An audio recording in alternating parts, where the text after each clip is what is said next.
This is in response to MarinaShutUp's an open letter to Shailene Woodley about feminism. The real reason people denounce feminism, at least the reason why I do, is 1. It's not the definition, it's the feminist theory that is attached to it. And since the vast majority believe in the patriarchy, believe in the wage gap, not perpetuated by discrimination, by the way, and a slew of other things, it is rare to find a feminist that doesn't believe in feminist theory.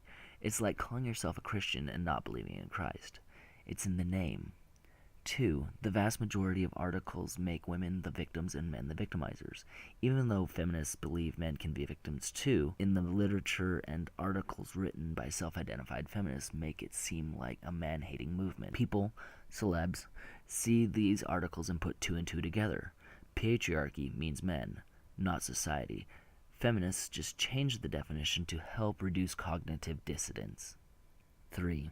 Teach men not to rape, and other very sexist slogans that get put into the media. So just like there's media that show feminism to be sexist, there's the other usually leftist side that men are the victimizers and women are the victims. And when they do reverse the roles, they usually play it as super rare. Think of it as getting invited to a steak dinner and then offered a fun-sized candy bar while everyone else gets the main course. Men get the little treat while women get the meal.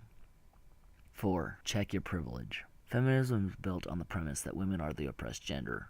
While that may be true in third world countries, and I'm willing to have that conversation that needs to be had about women in third world countries, this notion that women get it worse in the first world countries only perpetuates the victim complex most people think feminists have in thinking of feminism. I know you have a video on this subject, but miss the point why it turns people off to feminism when people hear it, especially when we have a system, government, that caters to mostly women needs, not men. 5. Rape. When a man is drunk and a woman is drunk also, it's the man's fault. If the woman says yes and regrets it later, it's the man's fault. If a woman wants to hurt a man, all she has to do is claim rape, even if it isn't true, and most people will assume she is telling the truth rather than look at evidence to support it. A guilty till proven innocent mentality. It's the man's fault. And people wonder why feminism gets a bad rap for inequality. Even though there are feminists that actually do believe in equality, there are those quotes from the 70s and 80s that actually talk about man-hating. Saying things about men being useless, those will always be around. These women were invited to speak on behalf of feminists all over. Inviting someone with minority views to speak on behalf of the majority doesn't bode well for a movement claiming equality, but I guess it happens. Andre Dworkin, Marilyn French, and a slew of others that identify as feminists, and these women writing textbooks for gender studies only solidifies the idea that man-hating is part of the movement. If these textbooks are being used by man-hating feminists, if it was for equality, why continue using textbooks with old ideas that no longer represent the movement anymore, supposedly?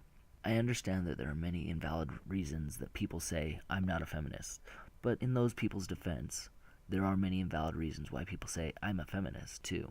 I know you are super popular, Marina, and likely have no time to read old video comments, let alone this one, and you probably have a billion trolls calling you names and threatening you, and it makes it very hard to distinguish between genuine criticism and blatant attacks. I assure you, this isn't an attack, but a genuine concern for the movement that you claim to hold so dear. So, when people are saying you believe in equality, so therefore you are a feminist, it makes it very difficult to swallow when you are seeing the list above in the core of feminist websites such as Feministing, Everyday Feminism, and other very popular quote-unquote top 10 feminist websites recommended by feminists. Then hearing it repeated in feminist conferences in person makes it very difficult to believe a definition written in a dictionary when the actions are not matching what is being said. In reality, these are probably most of the reasons why feminism is dying, and explain why people believe in equality but refuse the label feminist. It's not your fault. You genuinely think your movement is for equality,